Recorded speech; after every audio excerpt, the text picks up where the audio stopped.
Hyvät jyväskyläläiset, jälleen on yksi poikkeuksellinen vuosi eletty ja katse kääntyy kohti vuotta 2023.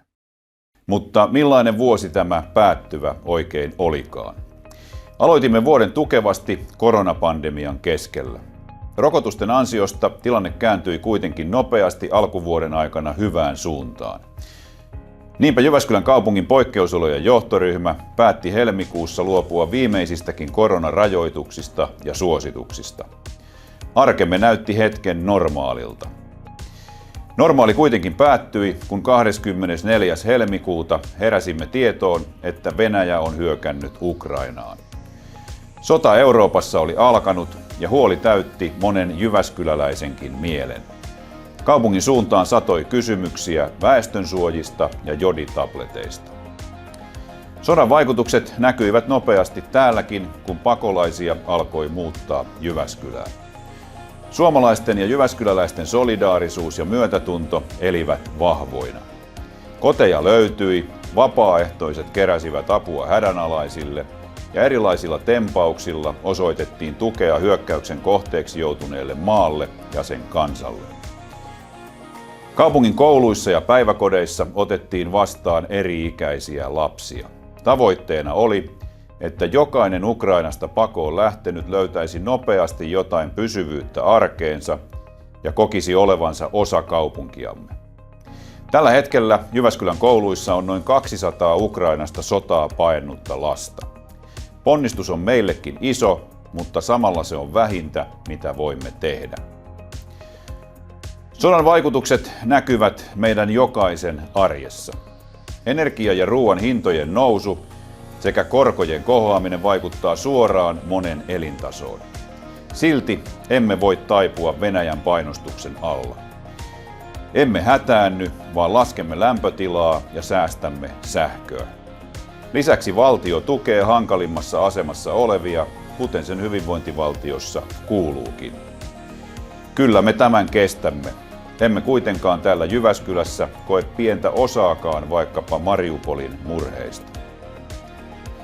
Hyvät kuulijat, kriisin keskellä on ehkä hieman ristiriitaistakin todeta, että täällä Jyväskylässä päättyvä vuosi on ollut kohtuullisen hyvä.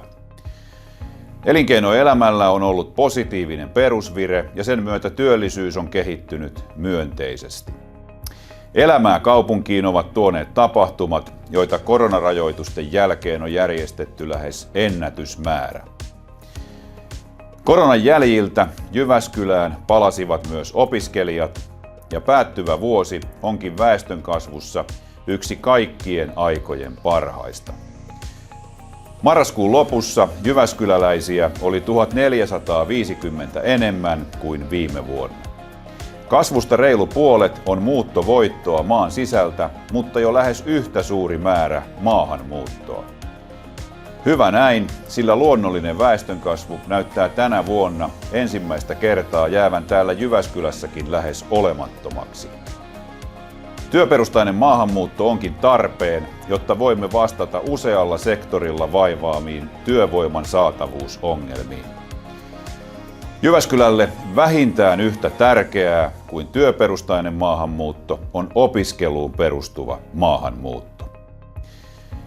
Kun korkeakouluikäluokat pienentyvät vuodesta 2030 lähtien, alkaa tässä maassa väistämättä keskustelu siitä, mistä opiskelupaikkoja ja ehkä oppilaitoksiakin karsitaan. Tarvitsemme kansainvälisiä opiskelijoita korvaamaan pieneneviä ikäluokkia. Ja kun kansainvälisiä opiskelijoita tänne saamme, on heidän jäämisekseen tehtävä työtä. Hyvät jyväskyläläiset, vuoden vaihteessa toteutuu suomalaisen paikallishallinnon historian suurin muutos, kun sosiaali- ja terveyspalvelut sekä pelastustoimi siirtyvät kaupungeilta hyvinvointialueiden hoidettavaksi. Kun hallinto eriytyy, yhteistyön merkitys korostuu. Olemme yhdessä hyvinvointialueen kanssa tunnistaneet ne kohdat, joissa yhteistyön on jatkossakin toimittava saumattomasti. Teemme töitä rinnakkain ja varmistamme, että asukkaat löytävät palvelut jatkossakin sujuvasti eri elämänvaiheitaan tukemaan. Ole luottavainen, ettei uuteen organisaatioon siirtyminen aiheuta katkoksia tai ongelmia jyväskyläläisten palveluihin. Vaikka kuntien rinnalle perustetaankin erilliset hyvinvointialueet, ei niiden nimen saa antaa hämätä. Jatkossakin kuntien tärkein tehtävä on huolehtia asukkaidensa hyvinvoinnista. Sitä varten kunnat ovat olemassa.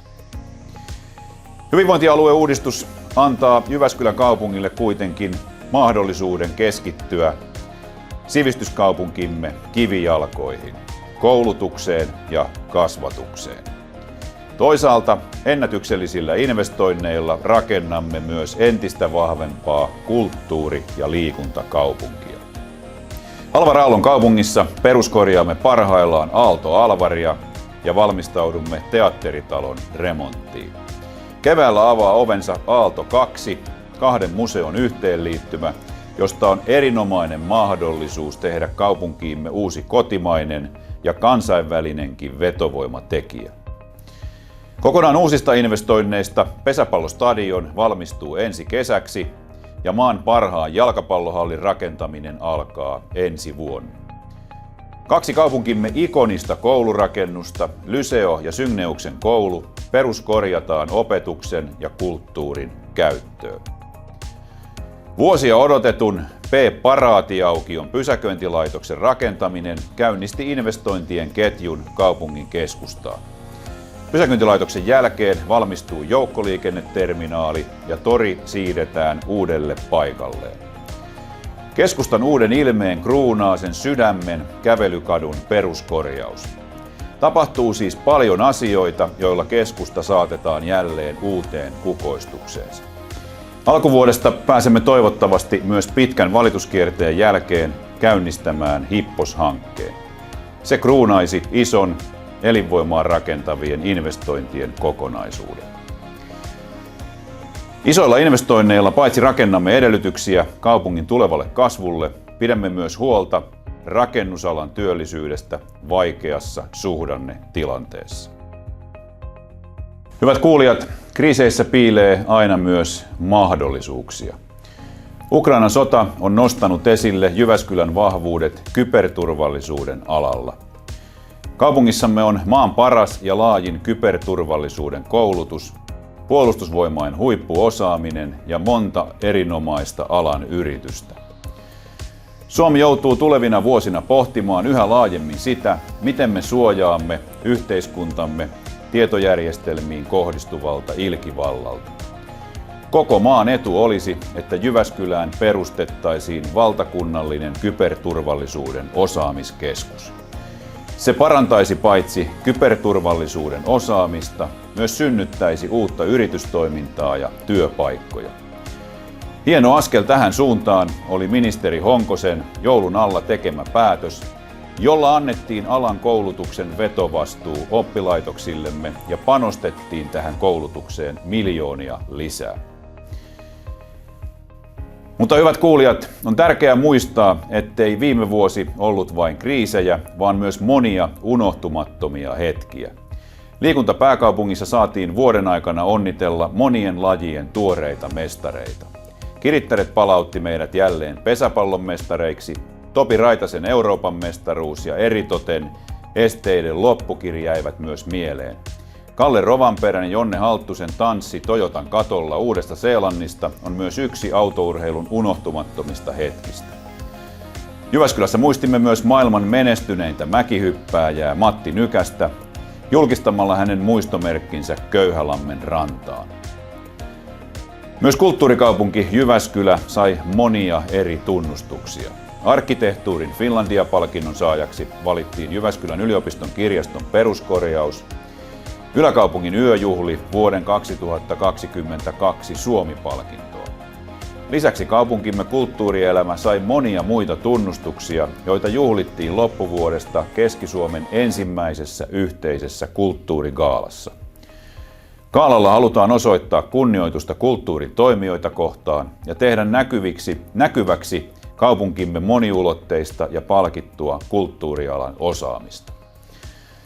Hyvät jyväskyläläiset, Aloitan itse tulevana vuotena toisen kauteni kaupunkimme kaupunginjohtajana.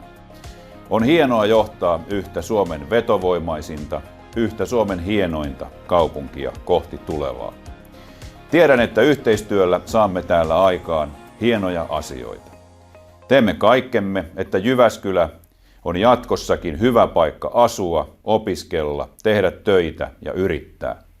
Elää hyvää ja tasapainoista elämää omien valintojensa mukaisesti. Kokea olemansa tervetullut kaupunkiimme, muuttipa tänne muualta Suomesta tai maamme rajojen ulkopuolelta. Hyvää uutta vuotta teille kaikille.